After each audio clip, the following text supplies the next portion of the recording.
నమస్తే, welcome to V3 news. లక్ష్యం సమాజహితం paper ముచ్చట కార్యక్రమానికి స్వాగతం. ఈరోజు వివిధ దినపత్రికల్లో వచ్చిన వార్తలను తీసుకున్నట్టయితే ముందుగా ఈనాడును చూసినట్టయితే ఈనాడులో మొదటి వార్తగా మొదటి పేజీలో అడ్డగోలు దోపిడీ అంటూ వార్తనివ్వడం జరిగింది. ఔషధ ధరలు 3000% వరకు పెంచి వసూలు, గరిష్ట చిల్లర ధరల్లో మాయ, విపణిలో విక్రయించే వాటిలో 80% పైగా ఇవే, ఆర్థికంగా భారీగా నష్టపోతున్న రోగులు, ఉద్యమించిన నిజామాబాద్ వాసి పిఆర్ సోమాని, కేంద్ర ప్రభుత్వంలో కదలిక, క్యాన్సర్ మందుల ధర తగ్గింపునకు ఆదేశాలంటూ వార్తా కథనాన్ని, ప్రత్యేక వార్తా కథనాన్ని, ఔషధ ధరలకు సంబంధించిన వార్తా కథనాన్ని ఈనాడు ప్రచురించడం జరిగింది. మరొక వార్తగా ప్రత్యేక కథనాన్ని ఇవ్వడం జరిగింది. పాడి పంటల తెలంగాణ అంటూ పాలు, ఆహార ధాన్యాల ఉత్పత్తిలో వృద్ధి, సన్నబియ్యం విత్తనాలకు తమిళనాడు కితాబు, విద్యుత్ ఉత్పత్తి వరవడి, 2-3 స్థానాల్లో సింగరేణి జెన్కో అంటూ వార్తనివ్వడం జరిగింది. మరొక వార్తగా ఈనాడులో ముఖేష్ సంపద 3,50,000 కోట్లు అంటూ వార్తనివ్వడం జరిగింది. ఫోర్బ్ ప్రపంచ కుబేరుల జాబితాలో 13వ స్థానం, భారత్లో ఆయనే నెంబర్ 1, 4 తెలుగు వాళ్లకు చోటు అంటూ వార్తనివ్వడం జరిగింది. మరొక వార్తగా ఎన్నికల శంఖారావం, కేటీఆర్ ఆధ్వర్యంలో నేటి నుంచి తెరాస సన్నాహక సమావేశాలు, కరీంనగర్ నుంచి శ్రీకారం, 9న రాహుల్ గాంధీ రాకా, చేవెళ్ల లోక్సభ నియోజకవర్గంలో సభ, కనీస ఆదాయ వాగ్దాన సభగా ప్రకటన అంటూ వార్తా కథనాన్ని ఇవ్వడం జరిగింది. మరొక వార్తగా తెలంగాణ ప్రభుత్వ జోక్యాన్ని సహించం, వైకాపాకి మేలు చేసేందుకు కేసీఆర్ కుట్రలు, అక్కడ మాదిరిగా ఇక్కడ ఓట్ల తొలగింపునకు పన్నాగం, మా ప్రభుత్వంపై కేసులు పెడతామని సజ్జనార్ ఎవరు, రాష్ట్ర మంత్రిమండలి ఆగ్రహం, ఎంతకైనా వెళ్దామన్న ఏపీ సీఎం చంద్రబాబు నాయుడు అంటూ వార్తనివ్వడం జరిగింది. దొంగ ఓట్లను తొలగించమని మేమే కోరాం, ఎక్కడికక్కడ ఫారం 7 పెట్టి అడిగాం, వ్యవస్థలను చంద్రబాబు నాశనం చేస్తున్నారు, తనకు ఓటు వేయరన్న వారిని తొలగిస్తున్నారు. మరొక పత్రికను తీసుకున్నట్టయితే సాక్షిలో మొదటి పేజీలో మొదటి వార్తగా సర్వం దోచేశారు అంటూ వార్తనివ్వడం జరిగింది. ఏపీ ప్రజల సమస్త సమాచారం టీడీపీ యాప్లోనే, సేవామిత్ర ముసుగులో డేటా తస్కరించిన ఐటీ గ్రిడ్స్ అంటూ వార్తనివ్వడం జరిగింది. అశోక్ ఐఫోనే అత్యంత కీలకం అంటూ వార్తనివ్వడం జరిగింది. మరొక వార్తగా సాక్షిలో టార్గెట్ అస్థిన, 16 లోక్సభ స్థానాల్లో కారు గెలిపే లక్ష్యం, నేటి నుంచి టీఆర్ఎస్ సన్నాహక సమావేశాలు, కరీంనగర్ స్థానం నుంచి మొదలు అంటూ వార్తనివ్వడం జరిగింది. మరొక వార్తగా ప్రత్యేక కథనాన్ని సాక్షి ప్రచురించడం జరిగింది. సర్వీస్ రూల్స్పై విద్యాశాఖ కసరత్తు అంటూ వార్తనివ్వడం జరిగింది. కొత్త జోనల్ ఉత్తర్వులకు అనుగుణంగా చర్యలు, రాష్ట్రపతి ఉత్తర్వులను హైకోర్టులో కొట్టివేయడంతో ప్రత్యామ్నాయం అంటూ వార్తనివ్వడం జరిగింది. భారత్కు ప్రాధాన్య హోదా తొలగిస్తాం, అమెరికా అధ్యక్షుడు ట్రంప్ లేఖ, 2 నెలల్లో అమల్లోకి రానున్న నిర్ణయం, మన దేశంపై ప్రభావం ఉండదంటున్న ప్రభుత్వం అంటూ వార్తనివ్వడం జరిగింది. మరొక వార్తగా 22వ తేదీన 10th పరీక్ష వాయిదా, వచ్చే నెల 3న నిర్వహణ. మరొక పత్రికను తీసుకున్నట్టయితే ఆంధ్రజ్యోతిలో మొదటి పేజీలో మొదటి వార్తగా 40వ సౌదంపై విరాట్ కోహ్లీ, వన్డేల్లో సచిన్ తర్వాత విరాట్ ఒక్కడే కెప్టెన్గా అత్యంత వేగంగా 9,000 పరుగులు, 2వ వన్డేలో ఆసీస్పై భారత్ ఉత్కంఠ విజయం అంటూ స్పోర్ట్స్ వార్తను మొదటి వార్తగా ఇవ్వడం జరిగింది ఆంధ్రజ్యోతిలో. మరొక వార్తగా జూలైలో టీచర్ ప్రమోషన్లు, జోనల్ రూల్స్లో సర్వీస్ రూల్స్, ఇప్పటికే మొదలైన కసరత్తు, కోర్టు స్టే ఎత్తేస్తే అమల్లోకి అంటూ వార్తనివ్వడం జరిగింది. మరొక ప్రత్యేక కథనాన్ని ఆంధ్రజ్యోతి ప్రచురించడం జరిగింది. కాన్పు కష్టం, అమ్మతనానికి కడుపు కోతలు, మళ్ళీ పెరిగిన సిజేరియన్లు అంటూ వార్తనివ్వడం జరిగింది. ఒక ప్రత్యేక కథనాన్ని ఆంధ్రజ్యోతి ప్రచురించడం జరిగింది. మరొక వార్తగా తూర్పు నుంచి శంఖారావం, లోక్సభ ఎన్నికలకు టీఆర్ఎస్ సమరబేరి, పార్టీ వర్కింగ్ ప్రెసిడెంట్ సారథ్యం అంటూ వార్తనివ్వడం జరిగింది. 9న రాహుల్ రాకా, చేవెళ్ల నుంచే కాంగ్రెస్ ఎన్నికల శంఖారావం, పహాడీ షరీఫ్లో కనీస ఆదాయ వాగ్దాన సభ, ఎంపీ అభ్యర్థుల ఎంపికకు 10న స్క్రీనింగ్ కమిటీ, నేడే అమిత్ షా రాకా, నిజామాబాద్ క్లస్టర్ల మరొక పత్రికను తీసుకున్నట్టయితే ఆంధ్రప్రభలో మొదటి పేజీలో మొదటి వార్తగా ప్రత్యేక కథనాన్ని ఇవ్వడం జరిగింది. మద్దతు ధరలకు కేసీఆర్ ఉద్యమం అంటూ వార్తనివ్వడం జరిగింది. స్వామినాథన్ కమిషన్ సిఫార్సుల అమలుకు కేంద్రంపై ఒత్తిడి, రైతులకు ప్రయోజనం చేకూర్చడమే లక్ష్యం, కేంద్ర వ్యవసాయ శాఖ మంత్రికి లేఖలు, స్వయంగా ప్రధానికి ముఖ్యమంత్రి విజ్ఞప్తి, ఎన్నికల నోటిఫికేషన్కు ముందే ప్రకటనకు పట్టు, వ్యవసాయోత్పత్తుల కనీస మద్దతు ధరల సాధనే లక్ష్యంగా గులాబీ దళపతి ముందడుగు అంటూ ప్రత్యేక కథనాన్ని ఇవ్వడం జరిగింది ఆంధ్రప్రభ. మరొక వార్తగా ఆంధ్రప్రదేశ్లో 9వ లోక్సభ ఎన్నికల షెడ్యూల్, ఎన్నికల యుద్ధం, రాష్ట్రంలో వేడెక్కిన రాజకీయాలు. నేడు కరీంనగర్లో కేటీఆర్, నిజామాబాద్లో అమిత్ షా, 9న చేవెళ్లలో రాహుల్ గాంధీ సన్నాహక సమావేశాలు. ఎంఐఎంతో కలిసి తెరాస బరిలోకి, ఒంటరిగానే కాంగ్రెస్, బీజేపీ, కూటమిపై టీడీపీ ఆశలు, ఉమ్మడిగా పోటీకి లెఫ్ట్ పార్టీలు అంటూ వార్తా కథనాన్ని ఇవ్వడం జరిగింది. మరొక వార్తగా గ్రూప్ 4 ఖాళీల భర్తీ కసరత్తు ప్రారంభించిన ప్రభుత్వం, శాఖల వారీగా ఖాళీల వివరాలపై. ఇవి ఈరోజు వివిధ దినపత్రికల్లో వచ్చిన వార్తలను తీసుకున్నట్టయితే వీటిపై విశ్లేషణ కొనసాగించే ముందు ఇప్పుడు ఒక చిన్న బ్రేక్ తీసుకుందాం. పేపర్ ముచ్చట కార్యక్రమంలో ఇప్పుడు ఒక చిన్న బ్రేక్ తీసుకుందాం. శ్రీ గాయత్రీదేవి జ్యోతిషాలయం, దిల్సుఖ్ నగర్. శ్రీ పండిట్ సాయిరాం శాస్త్రి గారు గత 30 సంవత్సరాలుగా దిల్సుఖ్ నగర్లో స్థిరంగా ఉంటున్నారు. మీరు చేస్తున్న ప్రయత్నాలు విఫలమగుట, కార్యక్రమాలయందు ఆలస్యం, అనుకోని చిక్కులు, వివాహ ప్రయత్నం ముందుకు సాగక వివాహ ఆలస్యం, ఉద్యోగం, ఆరోగ్యం, దాంపత్యం, సంతానయోగం, విదేశీయానం, భూ వివాదములు మరియు వ్యాపారాదులలో సమస్యలకు జ్యోతిష్యపరమైన పరిష్కారమునకై పుట్టిన తేదీ, బొటనవేలు ముద్ర, హస్తరేఖలు, జాతకం చూసి వివరముగా జ్యోతిష్యం చెప్పగలరు. మీరెక్కడెక్కడో జ్యోతిష్యం అడిగి నిరాశ చెంది ఉండవచ్చు. ఒక్కసారి శ్రీ సాయిరాం శాస్త్రి గారిని సంప్రదించండి. గమనిక: స్త్రీ పురుషుల ఎటువంటి జీవిత సమస్యలకైనా పూజ, హోమం, అంజనం, యంత్రం, మంత్రం ద్వారా 9 రోజుల్లో గాయత్రీదేవి సాయిబాబా పూజ చేసి శాస్త్రోక్తంగా పరిష్కారం చూపగలరు. Gayatridevi Jyotishyalayam, flat number 101, first floor, Shilpi apartments, A block, near Konark theatre, Dilsukh Nagar, Hyderabad. Cell 9949373448, 9405370444.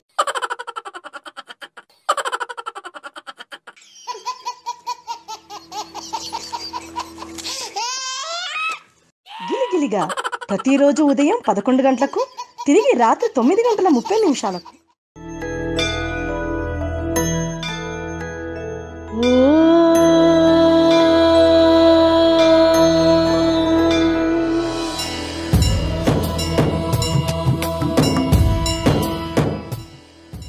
గుడి గంటలు ప్రతిరోజు ఉదయం 6 గంటలకు.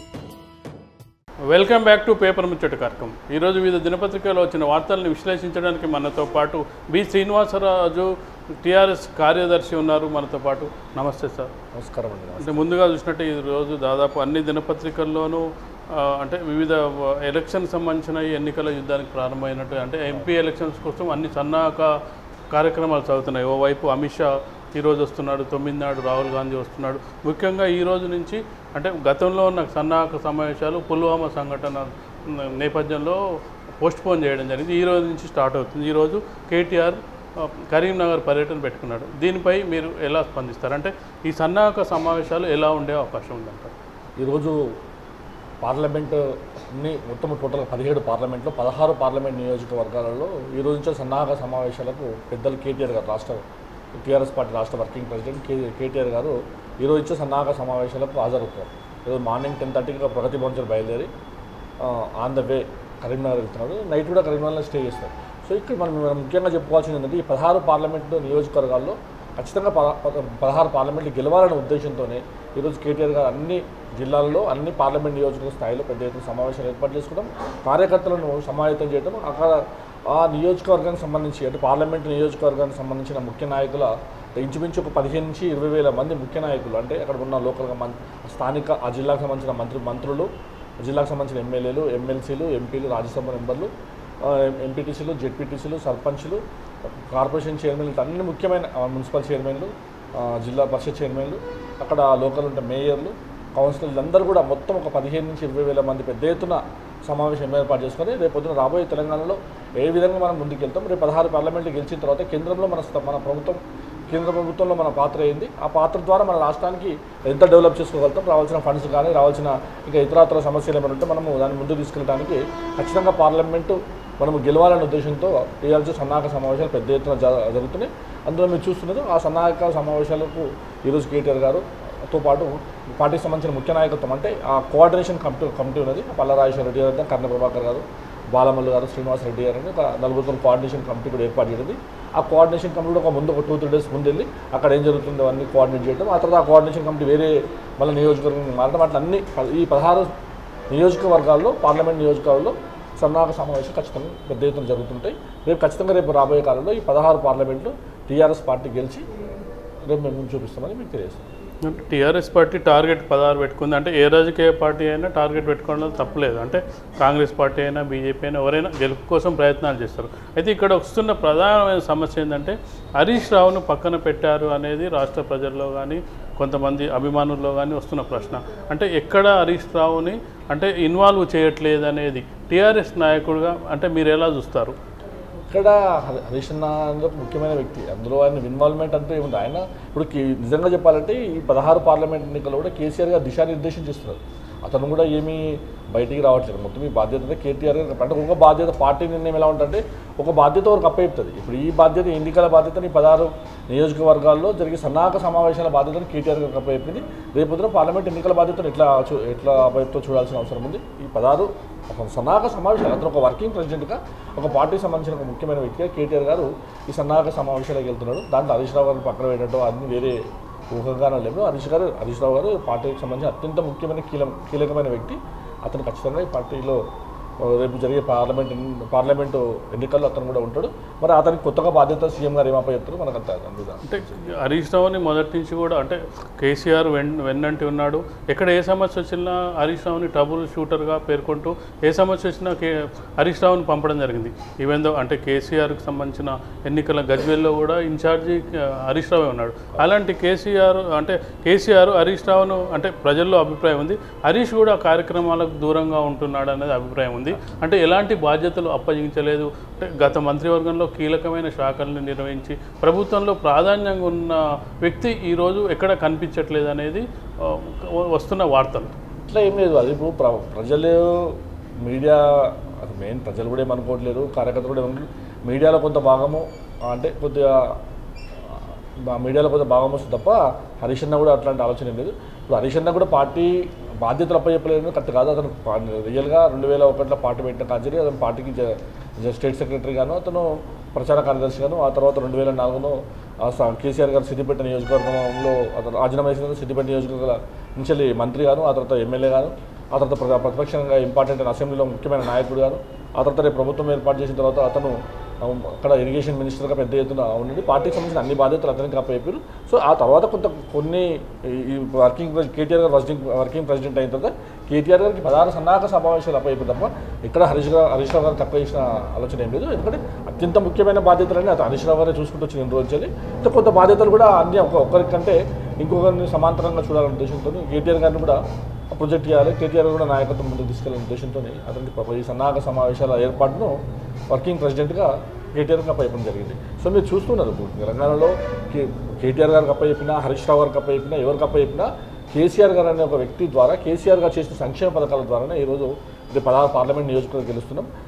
ఆ క్రమంలోనే మీరు రేపు పొద్దున ఎమ్మెల్సీ 5 ఎమ్మెల్సీలు కూడా టీఆర్ఎస్ పార్టీ ఖచ్చితంగా గెలుస్తుంది. మీరు ఈ లాస్ట్ ఒక 1 వీక్ నుంచి కూడా కాంగ్రెస్ పార్టీకి సంబంధించిన ఎమ్మెల్యేలు అయినా సరే ఎక్కడ టీడీపీకి సంబంధించిన ఎమ్మెల్యేలు టీఆర్ఎస్ పార్టీలో చేరడానికి ప్రభుత్వం చేసే సంక్షేమ పథకాలు, ప్రభుత్వం కేసీఆర్ గారు చేసిన సంక్షేమ పథకాలు ఈ రాష్ట్రాన్ని ముందుకు తీసుకెళ్లే క్రమము, ప్రజలకు చేరువవుతున్న క్రమంలో వాళ్ళు కూడా వాళ్ళ నియోజకవర్గ అభివృద్ధి కోసం కానీ తర్వాత ఇతరత్ర అక్కడ ఉన్న కార్యక్రమం పెండింగ్ ప్రాజెక్టులు ఇన్ని సంవత్సరాలు తెలంగాణ సమైక్య ఆంధ్రప్రదేశ్లో కాని పథకాలన్నీ ఈరోజు తెలంగాణ ప్రభుత్వం చేస్తుంది. అక్కడ స్థానిక నియోజకవర్గంలో కానీ స్థానిక జిల్లాలో కానీ వాళ్ళు ఇప్పుడు మొన్న సెంటర్ వెంకట వీరయ్య గారు కలిసినప్పుడు ఆ ప్రాంతంలో మాకు నీరు లేదు, వాటర్ లేదు, దాన్ని ఇమీడియట్లీ కొంచెం ఇవ్వండి అని చెప్తే కేసీఆర్ గారు ఇమీడియట్గా కలిసి టీఎంసీ వాటర్ పంపిణీ జరిగింది. అంటే అక్కడ ఇప్పుడు ఈ ప్రభుత్వం ఇతర ప్రభుత్వాలు కేసీఆర్ నాయకుడు అనడంలో ఎలాంటి వివాదాస్పదం లేదు. నాయకులకు కానీ కార్యకర్తలకు కానీ కేసీఆర్ మీద ఎవరికి అంటే ఈవెన్ హరీష్ రావు కూడా లేదు. అంటే గత మంత్రివర్గంలో ప్రాధాన్యమైన శాఖలు నిర్వహించిన హరీష్ రావు తర్వాత కేటీఆర్ కూడా నిర్వహించారు. కేటీఆర్కు ప్రమోషన్గా పార్టీ అధ్యక్షుడిగా కార్యనిర్వాహక అధ్యక్షుడిగా ఎన్నికయ్యారు. కానీ హరీష్ రావుకి అటు పార్టీలోనూ ఇటు ప్రభుత్వంలోనూ ఎలాంటి ప్రాధాన్యత లేనట్టుగా అంటే కనిపిస్తుంది. అంటే మీరు టీఆర్ఎస్ నాయకుడిగా ఎంత సమర్థించుకున్నా ఆ వేరియేషన్ అయితే కనిపిస్తుంది కదా ప్రజలకు అనేది. అంటే వేరియేషన్ ఏం లేదు అసలు. అంటే ఇప్పుడు ప్రజలకు ఏం కనిపించలేదు, కొంత మీడియా ఆ విధంగా ఊహిస్తుంది తప్ప హరీష్ రావు గారి ఈ టీఆర్ఎస్ పార్టీలో కానీ ఈ తెలంగాణ రాష్ట్రంలో కానీ అత్యంత ముఖ్యమైన నాయకుడిగా అతను ఉంటాడు.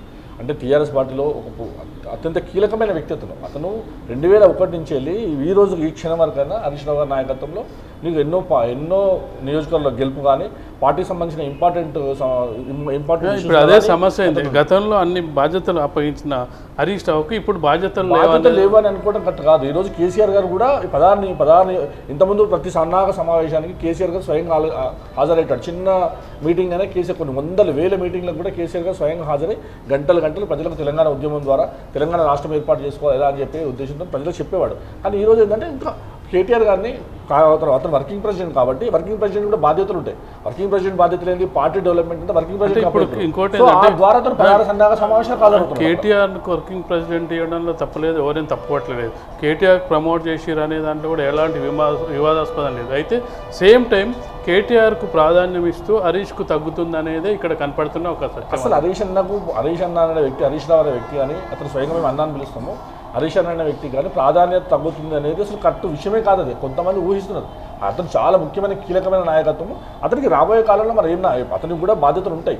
రాబోయే కాలంలో అతనికి ఏం బాధ్యత ఇస్తారని సీఎం గారు, పార్టీ అధ్యక్షుడు గాను, రాష్ట్ర ముఖ్యమంత్రి గాను, సీఎం గారు ఇంట్రెస్ట్. అది 16 సన్నాహక సమావేశాలకు కేటీఆర్ గారు వెళ్తున్నాడు. ఒక వర్కింగ్ ప్రెసిడెంట్గా పార్టీకి సంబంధించిన సన్నాహక సమావేశాలు కేటీఆర్ గారు వెళ్తున్నారు. రేపు ఇంకా పార్లమెంట్ ఎన్నికలు ఇంకా త్వరలో జరగబోతున్నాయి.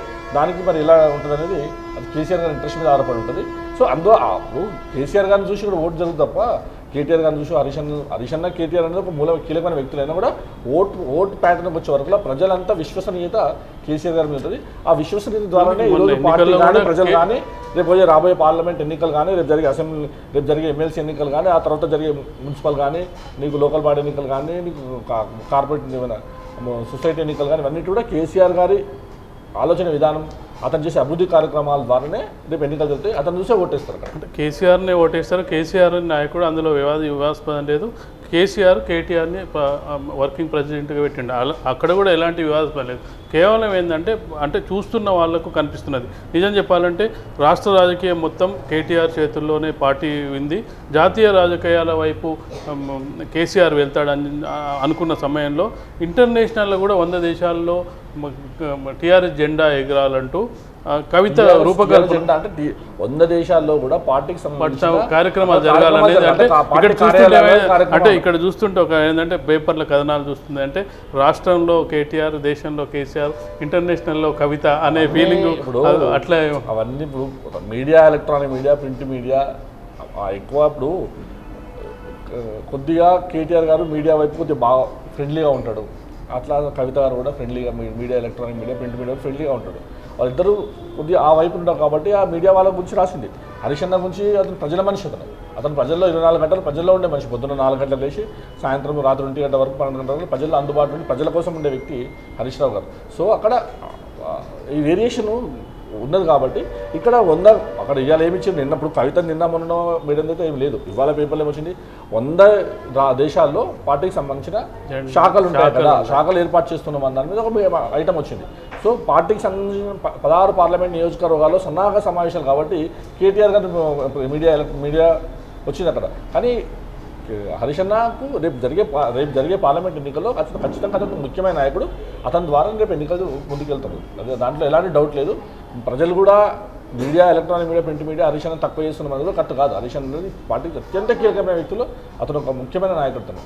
అంటే తక్కువ చేస్తుండే అంటే ఇప్పుడు వార్తల్లో వ్యక్తి ఉంటే ఖచ్చితంగా పత్రికలు కూడా రాస్తాయి. అంటే గతంలో అంటే చాలా శాఖలు అంటే సమర్థవంతంగా పార్టీలో కానీ ప్రభుత్వంలో కానీ సమర్థవంతంగా చేశాడు. సమర్థవంతంగా మంత్రిగా కూడా పేరు తెచ్చుకున్నాడు. ఇప్పుడే కాదు, రాజశేఖర రెడ్డి పీరియడ్లో కూడా మంత్రిగా పేరు తెచ్చుకున్నాడు. ఆయన అసెంబ్లీలో కూడా ప్రతిసారి మెజారిటీ పెరుగుకుంటూనే వచ్చింది. అంటే టెస్టెడ్ లీడర్, అంటే ప్రజలకు అందుబాటులో ఉండి ప్రభుత్వానికి కూడా మంచి పేరు తెచ్చిన లీడర్. అలాంటి లీడర్ ప్రభుత్వంలో లేడు, పార్టీ కార్యక్రమాల్లో యాక్టివ్గా లేడు అనేది ఇప్పుడు వస్తున్న ప్రశ్న. దానిపైనే మీడియా కథనాలు వస్తున్నాయి. ఇప్పుడు హరీష్ అన్న అతను 2001 నుంచి వెళ్ళి ఈ రోజు వరకల్లా కూడా ప్రజలలో పార్టీకి సంబంధించిన ఇంపార్టెంట్ ఇష్యూల్లో ప్రజల్లో కూడా అతను ఉన్నాడు. 2001లో పార్టీకి సెక్రటరీగాను, ఆ తర్వాత జరిగే అన్నింటిలో కూడా అతని నాయకత్వం ఉంది. ఈరోజు జరిగే పార్లమెంట్ ఎన్నికలు కూడా అతని నాయకత్వం ఉంటుంది. కానీ సన్నాహక సమావేశాలకు సంబంధించిన వర్కింగ్ ప్రెసిడెంట్ ద్వారా చేయాలని ఆ పార్టీ ఆలోచన విధానంలో పార్టీ వర్కింగ్ ప్రెసిడెంట్ను రేపు 16 సన్నాహక సమావేశాలకు పంపిస్తుంది. దాన్ని సన్నాహక సమావేశాలు పార్లమెంట్ ఎన్నికలు గెలవడానికి ఏం చేయాలనేది కేటీఆర్ గారు వెళ్తున్నారు అక్కడ. దాంట్లో హరీష్ అన్నకు పాత్ర లేదనడం కరెక్ట్ కాదు. అతను ఎప్పుడైనా బ్యాక్ టీఆర్ఎస్ పార్టీకి అతను బ్యాక్ బోన్ అతను ఖచ్చితంగా ఈ సన్నాహకం మనం ఎందుకు అనుకోవాలి, అతను లేవు ముందుకు లేదని వెనుక అతను వెనుక కూర్చొని అసలు ఈ 16 సన్నాహక సమావేశాలకు అతను ఇంపార్టెంట్ లీడర్ ఉండొచ్చు. అక్కడ ఈ సన్నాహక సమావేశాలు ఎవరో రావాలో ఎవరెవరు ఉండాలో ఎక్కడెక్కడ ఏ పార్టీలలో ఈ జరగాలో, లేకుంటే ఇప్పుడు మిగతా పార్టీకి సంబంధించిన నాయకత్వాలను ఈ తెలంగాణ ఉద్యమంలో కలిసి రండి, మీరు కూడా తెలంగాణ రాష్ట్ర డెవలప్మెంట్లో మీరు కూడా కలిసి రండి అతనే మాట్లాడుతుండొచ్చు. ఇవన్నీ ఇప్పుడు బయట ఉన్నంత ప్రజలు తిరిగినంత మాత్రం నాయకుడు గాను ఇంట్లో కూర్చొని లోపల ఉన్నంత అతను ప్రజల మనిషి. అతను మీడియాలో రానంత మాత్రాన అతని ఆలోచన ఇందులో అతను ఆలోచన లేదనో ఇందులో అతని పాత్ర లేదని అనుకోవడం కరెక్ట్ కాదు. అతను చాలా ముఖ్యమైన ఇప్పుడు రేపు లాస్ట్ మీరు 2014 నుంచి 2018 వరకు జరిగిన ఎంతోమంది లీడర్లు టీఆర్ఎస్ పార్టీ జరిగిన ఎమ్మెల్యేలు కానీ ఎంపీలు కానీ జైలు కావడం జరిగింది. అందులో అత్యంత ముఖ్యమైన వ్యక్తి అతను ఎంతోమంది వెళ్ళి అసలు మన రాష్ట్రంలో మనం కొత్త రాష్ట్రం వచ్చింది, కొత్త రాష్ట్రాన్ని డెవలప్ చేసుకోవడానికి మీరు అందరూ మాతో పాటు కలిసి రండి అని చెప్పి మాట్లాడిన వ్యక్తి. గతంలో ఇట్లాంటి కార్యక్రమాలు చేసింది, ఈ రోజు కూడా జరుగుతుంది. అదే ఈరోజు తెలంగాణ అభివృద్ధిలో భాగంగా అందరినీ కలుపుకోవడానికి ఆయన మిగతా పార్టీలను కూడా మాట్లాడే కార్యక్రమంలో అతను ముందుంటాడు. అతను అది మనకు తెలియదు. ఇప్పుడు హరీష్ అన్నను ఓన్లీ ఎలక్ట్రానిక్ మీడియాలో ప్రింట్ మీడియాలో రానంత మాత్రాన హరీష్ అన్న పాత్ర లేదనటం కరెక్ట్ కాదు. హరీష్ అన్న పాత్ర ఖచ్చితంగా ఉంటుంది. అతను రోజు సీఎం గారికి అందుబాటులో ఉంటాడు. ఇద్దరు కలిసి నాయకులే ప్లాన్ చేసిన తర్వాతనే ఈ ప్రజలకు ఏవైనా పథకాలైనా ఏవైనా అవే ఉంటాయి. బట్ హరీష్ అన్న పాత్ర ఖచ్చితంగా ఎన్నికల్లో పెద్ద ఎత్తున ఉంటుందని పార్టీ భావిస్తుంది. దానిలో మీరు మీడియా వేరే రకంగా ఆలోచించద్దు. అంటే ఒకటి ఏంటంటే టీఆర్ఎస్ పార్టీలో హరీష్ రావు అనే వ్యక్తి చాలా కీలకమైన వ్యక్తి కాబట్టి మీడియా కూడా ఫోకస్ ఎప్పుడు ఉంటుంది, ఆ ఫోకస్ను హైలైట్ చేస్తుంది. దాంతోపాటు ఏంటంటే గతంలో చాలా కార్యక్రమాలు చేసిన వ్యక్తి కనిపించట్లేదని మీడియా చెప్తుంటుంది. అయితే హరీష్ రావు పాత్రపై కేసీఆరే ఒక స్పష్టత ఇవ్వాల్సిన అవసరం ఉంది. ఆ స్పష్టత ఇచ్చే వరకు మీడియా ఇలాంటి కథనాలు రాస్తుంటాయి కదా. స్పష్టత ఏం లేదు. హరీష్ అంటే ఇప్పుడు విషయం ఏంది, మన క్యాబినెట్లో జరిగిన దాంట్లో కేటీఆర్ గారు క్యాబినెట్ లేదు, హరీష్ అంటే కేటీఆర్ లేడు. కేటీఆర్ పార్టీకి వచ్చింది కాబట్టి లేకపోయింది, అతను పార్టీలో కూడా లేడు కదా అనే సమస్య. ఇక్కడ పార్టీలో లేడు కానీ పార్టీ బాధ్యతలు పొలిటిక్ బ్యూరోలో అతను ఉన్నాడు, అన్నింటిలో కూడా అతను ఉన్నాడు. అతను లేని కమిటీ లేదు. హరీష్ అన్న లేని కమిటీ ఈరోజు 2001 నుంచి ఈరోజు దాకా అతను పొలిట్ బ్యూరో సభ్యుడిగా ఉన్నాడు. ఒక సిద్దిపేట శాసనసభ్యుడిగాను సిద్దిపేటకు సంబంధించిన ఇప్పుడు హరీష్ అన్న తక్కువగా ఎందుకు ఆలోచన చేస్తారు. 2001 నుంచి వెళ్ళి 2000 దాకా 4 వరకుల పార్టీలోను 2004లో ఎవరు కానప్పుడు అతను సిద్దిపేట శాసనసభ్యుడు అండి. కేసీఆర్ గారు సొంత స్థానాన్ని హరీష్ అన్నకు అప్పచెప్పిండు. ఎవరు లేనప్పుడే ఎవరు ఈ పార్టీలో నాయకత్వం తక్కువ ఉన్నప్పుడే హరీష్ అన్న మంత్రి అయ్యిండు. అంటే ఎమ్మెల్యే కాకముందే అతను మంత్రి అయ్యిండు. ఎమ్మెల్యే కాకుండా ముందు మంత్రి అయ్యిండు. కేసీఆర్ గారు సొంత స్థానాన్ని సిద్దిపేట స్థానాన్ని అప్పచెప్పిండు. ఆ తర్వాత పార్టీలకు సంబంధించి ఇంపార్టెంట్ రోల్స్ ప్రతి ఎక్కడ రాష్ట్రంలో ఎన్నికలు జరిగినా, తెలంగాణలో ఎక్కడ ఎన్నికలు జరిగినా, తెలంగాణ రాష్ట్ర సమితికి ఎక్కడ ఇబ్బందులు జరిగినా ముందు వెళ్ళి అతన్ని సాల్వ్ చేసే అవకాశం కూడా కేసీఆర్ గారు అతనికి అప్పచెప్పిండు. తర్వాత రేపు మొన్న ప్రభుత్వం వచ్చిన తర్వాత 2004 మన ప్రభుత్వంలో అతను రాజీనామా చేసిన తర్వాత మంత్రిగా రాజీనామా చేసిన తర్వాత 2014 తర్వాత అన్ని కీలక రోల్స్లో కూడా అసెంబ్లీలో అయినా, అసెంబ్లీ బయట అయినా, అసెంబ్లీ లోపలైనా కీలక రోల్స్లో హరీష్ రావు గారే ఉన్నారు. అతనికి అవకాశం కేసీఆర్ గారు అప్పచెప్పిండు. 2014 నుంచి 2018 వరకు మేజర్ ఇరిగేషన్ శాఖ మంత్రులుగాను పెద్ద ఎత్తున బడ్జెట్ ద్వారా రాష్ట్రంలో అన్ని నీటిపారుదలకు సంబంధించిన మిషన్ కాకతీయ అయిపోయింది. పెద్ద ప్రోగ్రామ్స్ అన్నిటికీ అతనే నాయకత్వం వహించింది. అంటే అన్ని అవకాశాలు కూడా సో ఈ రోజు ఆ అవకాశాలు ఇచ్చిన తర్వాత ఇప్పుడు కేటీఆర్ గారు పార్టీ వర్కింగ్ ప్రెసిడెంట్ చేసిన తర్వాత ఇతను ఈ అవకాశం ఏంటంటే ఒక్కొక్కరికి అవకాశం వస్తుంది. ఈ రోజు ఈ అవకాశం కేటీఆర్ వర్కింగ్ ప్రెసిడెంట్ ద్వారా 16 సన్నాహక సమావేశాలకు రేపు పొద్దున పార్టీకి సంబంధించిన ఇంపార్టెంట్ ఎన్నికలు జరుగుతున్నాయి. పార్లమెంట్ ఎన్నికలు మనం గెలుస్తూనే రేపు కేంద్రంలో మనం శాసించగలుగుతాం. కేంద్రంలో శాసించాలంటే ఈ ఎన్నికల ద్వారానే మనము ఓటు ద్వారానే జరిగింది. ఇప్పుడు ఏ జరగాలన్నా శాసించడం అంటే ఇటువంటి డబ్బు ద్వారానే కాదు అక్కడ జరిగేది. శాసనం జరిగేది మన ఓటు ద్వారా, మనం జరిగిన ఎంపీల ద్వారానే జరుగుతుంది. రేపు ఎంపీలు గెలవాలంటే ఖచ్చితంగా ఈ రోజు నుంచే ప్లానింగ్ చేసుకోవాలి. ఈ ప్లానింగ్లో ముందు కేటీఆర్ గారు ఉన్నారు, ఎన్నిక భాగము హరీష్ రావు గారు. ఈ ప్లానింగ్ అంతా అన్ని అట్లా అంటే కేసీఆర్ వ్యూహంలో భాగం కావచ్చు. కేసీఆర్ ఏదైనా ఇచ్చిన ఒక వ్యూహం ప్రకారమే ఆలోచిస్తాడని రాష్ట్ర రాజకీయాలకు తెలిసిన వాళ్ళందరికీ ఉంటుంది. అంటే ఇంకోటి ఏంటంటే తెలంగాణ ఉద్యమంలో హరీష్ రావు పాత్రను కానీ రాష్ట్ర ప్రభుత్వంలో గత మంత్రివర్గంలో పాత్రను కానీ ఎవరు తక్కువ చేయడానికి వీల్లేదు. ఆయన ఆ విధమైన ముద్ర ఉంది. అయితే కొన్ని అనుమానాలు సరే. మరొక అంశం తీసుకున్నట్టయితే మనం ఔషధ నియంత్రణ ఇది అంటే 3000% వరకు పెంచి వసూలు అంటే వేరియేషన్ ఉంటుంది. అంటే మందులు కొనేటప్పటికీ జనరిక్ మెడిసిన్స్లో ఒక రకమైన అంటే చిన్న ఎగ్జాంపుల్ ఇచ్చారు. ఒక మెడికల్ షాప్ పోతే 352 రూపాయల బిల్ అయింది. అదే జనరిక్ మెడికల్ షాప్ పోతే 56 రూపాయల బిల్ అయింది. అంటే ఇది వేరియేషన్ ఏంది? అంటే ఇది ఎవరు నియంత్రించాలి? అసలు దీని వెనుక జరుగుతున్న స్కామ్ ఏంటంటారు? ఇప్పుడు మెయిన్గా ప్రతి మనిషికి ఇంపార్టెంట్ అవసరాలు ఎడ్యుకేషను, హెల్త్. అంటే పిల్లలను చదివించుకోవాలి. ఆ తర్వాత నెక్స్ట్ ఇమ్మీడియట్లీ ఆరోగ్యం బాగా చూసుకోవాలి. ఈ రెండు ద్వారానే ఆరోగ్యం ఎడ్యుకేషన్ వల్లనే తయారైంది. ఈరోజు ప్రైవేటీకరణ పేరుతో అన్ని ప్రైవేట్ కాలేజీలు, ప్రైవేట్ ఇంజనీరింగ్ కాలేజ్ అయినా ఒకటో ఎల్కేజీని స్టార్ట్ చేస్తే ఎంబీబీఎస్ అయిపోయే వరకు కూడా అంతా ప్రైవేటైజేషన్ పేరు మీద ఒక రకమైన దోపిడీ జరుగుతుంది. అంటే ప్రజలకు నిత్యంగా అవసరమయ్యే అత్యవసర కూడు గుడ్డ, ఆ తర్వాత జరిగే ఎడ్యుకేషను అంటే చదువు, ఆ తర్వాత ఆరోగ్యం, ఈ నాలుగిట్లో కూడా పూర్తి దోపిడీ జరుగుతుంది. ఇది చూస్తుంటే మీరు అడ్డగోలుగా దోపిడీ అనే మాట వాస్తవం. మరి ఇప్పుడు మనం మీరు చూసి మొన్నటిదాకా ఒక లాస్ట్ ఒక 4-5 years వరకు ఒక స్టంట్ అంటే 4 లక్షలు 5 లక్షలు ఉదాహరణ 10 లక్షలు కూడా అయ్యేది. ఆ తర్వాత దాన్ని తగ్గించి మన 40,000 50,000 వచ్చినాయి. అంటే ఇవన్నీ ఏంటంటే ఈ ప్రైవేటీకరణలో భాగంగా ప్రైవేటు సంబంధించిన సంస్థలైనా, ప్రైవేట్ ఫ్యాక్టరీస్ అయినా, ప్రైవేట్ కార్పొరేట్ సంస్థలు కూడా ప్రజలకు ఏది అవసరమో దాన్ని విపరీతంగా పెంచేస్తున్నాయి. అంటే ఇక్కడ సమస్య ఏంటంటే ఒకే కంపెనీ తయారు చేసిన మందులు మెడికల్ షాప్లో తీసుకుంటే ఒక రేటు, జెనరిక్ మెడికల్ షాప్లో తీసుకుంటే కంపెనీ కూడా వేరు కాదు, ఒకే కంపెనీ వాళ్ళు తయారు చేసిన మందు. అది మెడికల్ షాప్లో 352 రూపాయలు అయితే అదే జెనరిక్ షాప్కి వస్తే 56 రూపాయలు. కంపెనీ పేరు తేడా లేదు, మెడిసిన్ పేరు తేడా లేదు, రెండు సేమ్. దానికి సంబంధించి ఒక వ్యక్తి కోర్టుకు కూడా వెళ్ళాడు. కోర్టుకు వెళ్ళాడు. ఇక్కడ అదే నేను ఇప్పుడు ఈ కార్పొరేటీకరణ పేరుతో ఈ కార్పొరేట్ వస్తువులన్నీ ఒక రకమైన రేట్లలో, జెనరిక్ మెడిసిన్స్ అంటే జెనరిక్ మెడిసిన్స్కి మెడిసిన్స్ డిఫరెన్స్ ఉంటుంది.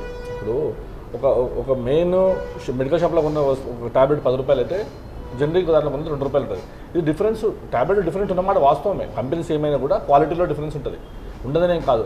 అయినా కూడా ఏంటంటే దీన్ని ఈ హెల్త్కి సంబంధించిన ఇండస్ట్రీస్ అయినా కార్పొరేట్ సంస్థలైనా విపరీతంగా రేట్లు పెంచేస్తాయి. అంటే ప్రజలకు అవసరం కాబట్టి వీళ్ళు కొంటున్న ఉద్దేశంతో విపరీతమైన రేట్లు, అంటే అసలు ప్రజలకు అందుబాటులో లేని రేట్లకి ఈరోజు పొద్దున దాని మీద ఖచ్చితంగా కేంద్ర ఔషధ నియంత్రణ సంస్థ, కేంద్ర హెల్త్ ఆర్గనైజేషన్స్ ఉన్నాయి కదా, అవన్నీ కూడా దీన్ని దృష్టి సారించాలి. ఖచ్చితమైన ప్రజలకు అందుబాటులో ఉన్న రేట్లు తేవాలి. ప్రజలకు అందుబాటులో లేకపోతే రేపొద్దున ఆరోగ్యం పేరు మీద ఈ ఆరోగ్యం అనేది చిన్న రోగాల ద్వారా. ఇంకొకటి ఏంటంటే మనం ఎక్కడికి వెళ్ళినా బేరం చేస్తాం, కానీ మెడికల్ షాప్కి బేరం చేసి అప్పుడు మనం వెళ్ళే టాబ్లెట్ అంటే వాడు ఏం 10 రూపాయలు అంటే 10 రూపాయలు 10 రూపాయలు ఉల్లిగడ్డకు ఆలుగడ్డకు పోయినా కానీ బేరం చేస్తాం. కానీ మెడికల్ షాప్లో వాడు బిల్లు 1000 రూపాయలు అంటే 1000 రూపాయలు కొన్ని. ఇప్పుడు మీరు క్యాన్సర్ లాంటి మా ఫ్రెండ్ క్యాన్సర్ లాంటి వాళ్ళ మిసెస్కు ఒక 1.5 yearలోనే 40 లక్షల రూపాయలు పెట్టాడు. అంటే దిగువ మధ్యతరగతి వాళ్ళు కూడా ఈరోజు కొద్ది ఆరోగ్యం బాగాలేకుంటే ఆస్తులు అమ్మేసుకోవచ్చు. అంటే ఒక్కసారి హెల్త్ వాళ్ళ ఇంట్లో వాళ్ళు పెద్ద జబ్బు వచ్చిందంటే దాంతో టోటల్గా వాళ్ళు 20 సంవత్సరాల లైఫ్ను కొలాప్స్ చేసుకుంటారు. అంటే బయట అప్పులు తేవడం, లేదా ఇంట్లో ఆస్తులు తాకట్టు పెట్టడం, ఈ విధంగా ప్రభుత్వమే అసలు దీంట్లో మీద నియంత్రణ చేయాలి. ప్రభుత్వమే ప్రజలకు అందుబాటులో ఉన్న రేట్లో కూడా ఈ ఆరోగ్యానికి సంబంధించిన టాబ్లెట్లైనా, మందులైనా, ఇంకా ఇతరత్ర ఆపరేషన్లైనా కూడా ప్రభుత్వమే దగ్గరుండి ప్రజలకు ఫ్రీ, అంటే ఇండైరెక్ట్గా చెప్పాలంటే ఫ్రీ ఎడ్యుకేషన్, ఫ్రీ హెల్త్ ఏ రోజు ఉంటుందో ఇండియా ఆ రోజే బాగుపడుతుంది. ఫ్రీ హెల్త్ కాకపోయినా కనీసం ఏంటంటే మందులు అందుబాటులో, అంటే తక్కువ ధర మందుల్ని ఎక్కువ ధరకు అమ్మకుండా కనీసం ప్రభుత్వం ఎంత చేసినా కూడా ఈ షాప్స్ ఉన్నాయి. ఇప్పుడు మెయిన్ చదువుకున్న వాళ్ళైతే ఈ షాప్లలో రిసిప్ట్ చూసి అడుగుతారు.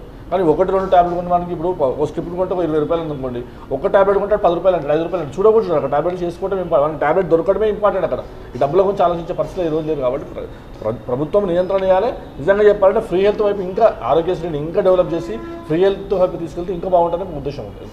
అంటే ఔషధ నియంత్రణ సంస్థలు దీనిపై గట్టిగా కావాల్సిన అవసరం ఉంది. ఇంకా బలంగా కావాలి. ప్రజలకు అందుబాటులో విపరీతమైన దాడులు చేయాలి. ప్రజలకు కూడా వాళ్ళు చెప్పాలి, ప్రజలు కూడా ఎడ్యుకేట్ చేయాలి. ఇంకా ప్రధాని మోడీ కూడా ఒకసారి చెప్పడం జరిగింది, జనరిక్ మందులు వాడండి అని కూడా పిలుపునివ్వడం జరిగింది. అంటే ఇంకా పబ్లిక్ తెలియాలి, జనరిక్ షాప్స్ ఉన్నాయి, జనరిక్ షాప్లో కొనుక్కోండి మీరు, లేకుంటే ఆ టాబ్లెట్కి టాబ్లెట్ డిఫరెన్స్ ఎంత ఉంటుంది, లేకుంటే ఈ కంపెనీ కాకుండా వేరే కంపెనీ కొన్నా సేమ్ మెడిసిన్ ఇదని చెప్పి ఇంకా ప్రజలను ఎడ్యుకేట్ చేసే. మరొక దోపిడీ ఏం జరుగుతుందంటే మెడికల్ షాప్ డాక్టర్ రాసే మెడిసిన్స్ ఆ పక్క మెడికల్ షాపులు తప్ప వేరే దగ్గర దొరుకుతాయి. అంటే కొంత నిరక్షరాక్షులు ఏంటంటే నాకు అదే మందు కావాలి అనే దాని మీద ఉంటారు. డాక్టర్ ఒప్పుకోడు. ప్లస్ జనరిక్ మెడిసిన్స్ ఒకటే చెప్తారు, మాకు ప్రిన్సిపల్ ఇది ఉంటే చాలు, ఫార్ములా ఉంటే చాలు, మేము ఇస్తామంటారు. కానీ ఆ ఫార్ములా తీసుకొని వెళ్ళే ధైర్యం ఎవరు చేయరు. ధైర్యం కాదు. ఇక్కడ ఏమైందంటే డాక్టర్ని కొంతమంది డాక్టర్ల మీద మనము వాళ్ళ ఓన్ నర్సింగ్ హోమ్ ఉంటుంది, వాళ్ళ ఓన్ మెడికల్ షాప్ ఉంటుంది. వాళ్ళ ఓన్ మెడికల్ షాప్లో కొన్న టాబ్లెట్నే డాక్టర్ యాక్సెప్ట్ చేస్తారు. చెప్తాడు ఫస్ట్ ప్రిస్క్రిప్షన్ రాసినప్పుడు అక్కడ కొనుక్కోండి అని చెప్తారు. చూసి మళ్ళీ ఇంకా వేరే దగ్గర దొరకదు. అది వేరే దొరికినప్పుడు ఒప్పుకోడు. 1-2 సార్లు చూసిన తర్వాత కాదని చెప్తారు. సో ఏంటంటే డాక్టర్స్ ఏంటంటే వాళ్ళ స్వలాభం కోసము క్లినిక్లు నడుపుతుంటారు, మెడికల్ షాప్లో నడుపుతారు. అట్లనే అలా ఖచ్చితంగా అంటే కావాల్సిన దానికంటే ఎక్కువ మంది రాస్తారు. ఒక 10 ఐటమ్స్ రాస్తారు అక్కడ, ఏదో ఒకటి తక్కువ లేదు, ఒక 10 అంటే అసలు 10 ఐటమ్ రాయడం కాదు, మీరు కొన్ని అయితే టెస్టులు అయితే ₹1,000 టెస్టులు, పనికిరాని చిన్న తల్ల ప్లేస్ అంటే వాడు ఒక 20,000 టెస్టులు రాస్తున్నారు. అంటే కావాలని అంటే వాళ్ళ స్వలాభం కోసము, వాళ్ళ కమిషన్ల కోసము, వాళ్ళకు మెడికల్ షాప్ల కమిషన్లు ఉంటాయి, తర్వాత మీకు ల్యాబ్ల కమిషన్స్ ఉంటాయి, తర్వాత టెస్టింగ్ల కమిషన్స్ ఉంటాయి. ఈ కమిషన్ల కోసం కూడా డాక్టర్స్ ఉంటే ఇష్టం వచ్చినట్టు వాళ్ళ సంబంధం లేకుండా 10 ఐటమ్స్ రాసేయాలో 10 టెస్టులు రాసి తెచ్చేసుకుంటే సరిపోతుంది. ఆ తర్వాత ఏదో ఒకటి చెప్పేసి మళ్ళీ పంపించాలి. ఈ రకంగా వాళ్ళు డాక్టర్స్ నియంత్రణ లేకపోవడము, ఈ మెడికల్ షాప్స్ మీద కానీ మన మెడికల్ సంబంధించి కానీ హెల్త్కి సంబంధించిన ఈ కార్పొరేట్ సంస్థల మీద కూడా ప్రభుత్వం ఇంకా తీవ్రమైన అజమాయిషీ చేయాలి. ఎప్పటికప్పుడు ఏ రోజుకి ఆ రోజు చెకింగ్ చేసుకుంటే ప్రజలకు ఇంకా ఎడ్యుకేట్ చేయాల్సిన అవసరం ఎంతైనా ఉందని భావిస్తాను. అంటే ప్రభుత్వం అయితే వీటిపై దృష్టి సారించాల్సిన అవసరం ఖచ్చితంగా ఉంది. Thank you sir, thank you Srinivasaraju గారు. ఈరోజు పేపర్ ముచ్చట కార్యక్రమానికి వచ్చి ఈరోజు మీ విలువైన అభిప్రాయాలు తెలియజేసినందుకు. ఇది ఈరోజు పేపర్ ముచ్చట కార్యక్రమం. తిరిగి రేపటి కార్యక్రమంలో కలుసుకుందాం. అంతవరకు సెలవు, నమస్కారం.